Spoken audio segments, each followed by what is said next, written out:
ഇത് Audi A6 ആണ്, പഴയ മോഡൽ. ഇതിൻ്റെ സസ്പെൻഷൻ മോഡ് നമ്മൾ ലിഫ്റ്റ് ചെയ്യുന്നതിന് സസ്പെൻഷൻ മോഡ് മാറ്റണം. അതെങ്ങനെയാണെന്ന് ജസ്റ്റ് നോക്കാം. ഇതിലിതാ കാർ സിസ്റ്റം ഇതിൽ പെട്ടു. കാർ സിസ്റ്റമിൽ സർവീസ് ആൻഡ് ചെക്ക്.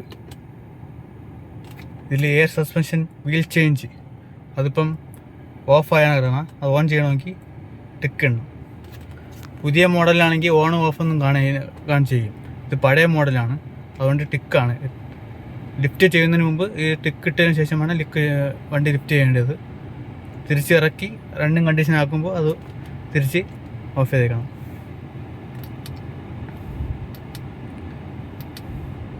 പിന്നെ ഇതിൻ്റെ കംപ്ലൈൻറ്റ് എന്ന് വെച്ചാൽ എൻജിൻ മൗണ്ട് സസ്പെൻഷൻ സൗണ്ടുമാണ്. സ്റ്റാർട്ട് ചെയ്ത് നോക്കാം.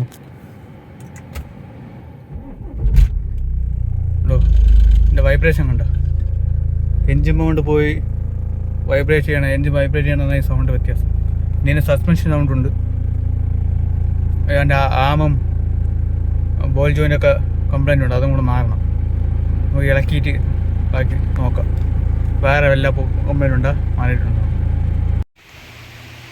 ഓഡി A6-ൻ്റെ സസ്പെൻഷൻ ബാക്സും എൻജിൻ മൗണ്ടൊക്കെ വന്നിട്ടുണ്ട്. ഇത് ബ്രേക്ക് പാഡാണ്. ഇത് ലോവർ ആം 2 എണ്ണം, ഇത് കൺട്രോൾ ആം 2 എണ്ണം, അപ്പർ ആം 2 എണ്ണം, 4 സെറ്റ്, 2 സൈഡ് വെച്ച് 4 സെറ്റുണ്ട്. ഇത് എൻജിൻ മൗണ്ട് ABC, ടൈറോഡിൻ്റെ lower arm ball joint, cut bush link rod, steering ball joint ചെറിയ വന്നിട്ടുണ്ട്. നമുക്ക് മാറിയിട്ട് നോക്കാം എങ്ങനെയാണ് കൊണ്ട് മാറിയോ എന്തിനാണെന്ന്. A6-ൻ്റെ സസ്പെൻഷനും എൻജിൻ മൗണ്ടുകളെ മാറിയിട്ടുണ്ട്. ഇതാണ് എൻജിൻ മൗണ്ട് കണ്ട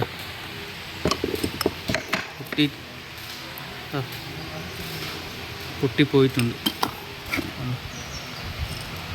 അതാണ് വൈബ്രേഷൻ വന്നത്. പിന്നെ സസ്പെൻഷൻ്റെ എല്ലാ ആംസും ഫ്രണ്ട് എല്ലാ ആംസും എൻ്റെ ബുഷൊക്കെ മാറിയിട്ടുണ്ട്. ലോവർ ആം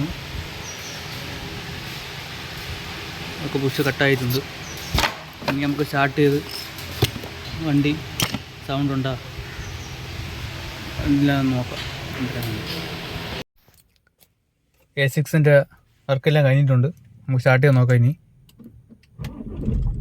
ഇനി സ്റ്റാർട്ടാണ്. വൈബ്രേഷനൊക്കെ മാറിയിട്ടുണ്ട്. സസ്പെൻഷൻ പണിയോട് അലൈൻമെൻറ്റ് ചെയ്യണം. വണ്ടി ഇനി ഓടിച്ച് വേറെ നോക്കണം. അപ്പം ഇതേപോലെ വൈബ്രേഷനൊക്കെ വേണമെങ്കിൽ ശ്രദ്ധിക്കുക. ഫ്രണ്ട് എൻജിൻ മൗണ്ട് പോയി കിടന്ന് അടിക്കണ വൈബ്രേഷനാണ് വേണത്.